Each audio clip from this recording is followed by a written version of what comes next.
Screencast covers section 2.4 in the textbook. Basically, in this section, we're going to be focusing on what the slope of a position time graph means.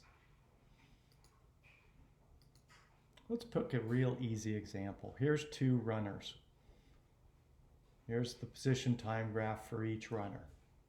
Looking at that graph without knowing any more, can you tell which one's the faster runner?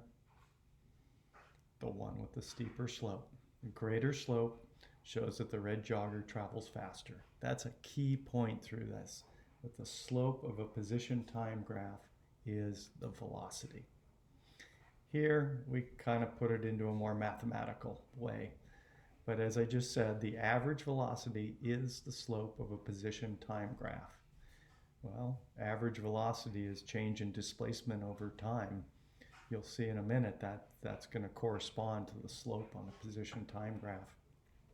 I also want you to notice we've said before that velocity is a vector, meaning it has a size and a direction, or magnitude and direction.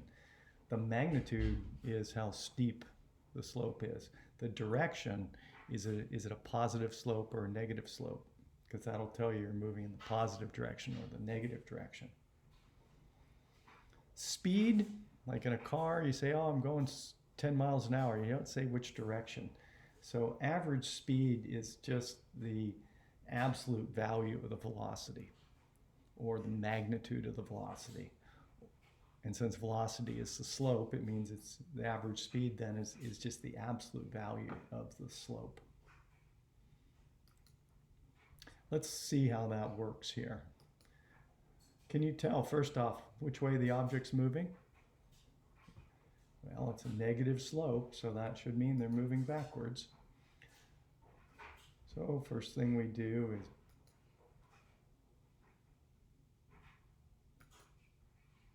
identify what's on each axis.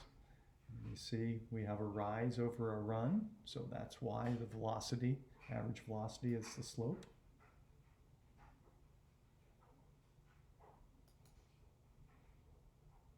So make note, the slope of a position graph is the average velocity.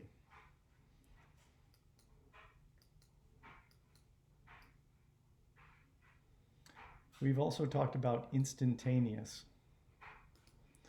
Instantaneous velocity is how fast you're going at a particular instant in time. Not just your speed, but your direction as well. Think of a car. A car is a good way to analogy for average and instantaneous. If you're driving in your car, your average velocity would be how many miles you've driven on your trip according to your odometer divided by how long you've been traveling. It's an average over time. Instantaneous velocity, how would you find that in a car? Can you think? That's what the speedometer is. It's changing every time the person changes the speed of the car. It's only telling you at that instant how fast you're going. So there's a good way to thinking of a car to remember the difference between average and instantaneous velocity. Now there's a very important term I want you to make note of because it might show up. It's called the equation of motion. When you have an object moving at a constant velocity, the position graph is a line and the slope is the velocity. Well, look at this. This equation of motion, which gives you the position as a function of time, is really nothing more than a line. Think of y equals mx plus b. There's your b, that's where you start out. The average velocity is the slope of the line. So you give me a value for t and I can tell you where you're at. The equation of motion for constant velocity. Let's have a quick look at the self-check. Blank is the change in position divided by time during which the change occurred. In other words, the time interval. Change in position over change in time is average velocity. Blank is how fast an object's moving. Well, that's speed. We didn't say which way it's going, so it's just the magnitude part. That's what speed is. Now, you read this, a car is driving for 3 hours at 97 kilometers an hour and for 3 hours at 72 kilometers per hour. What's the average speed?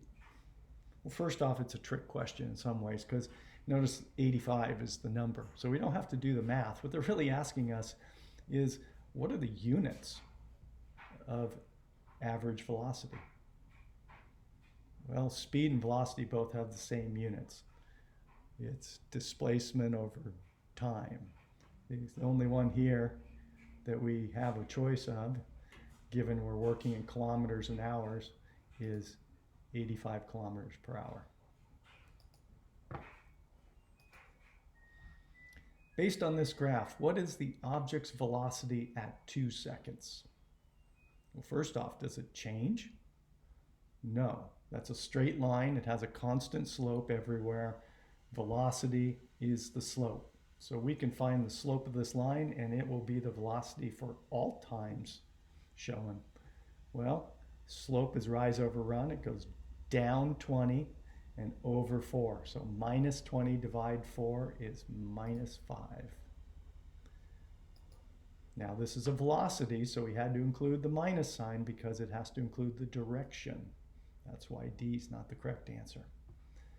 Well, I hope this helps. If you have questions, please bring them to class. I'd love to help you.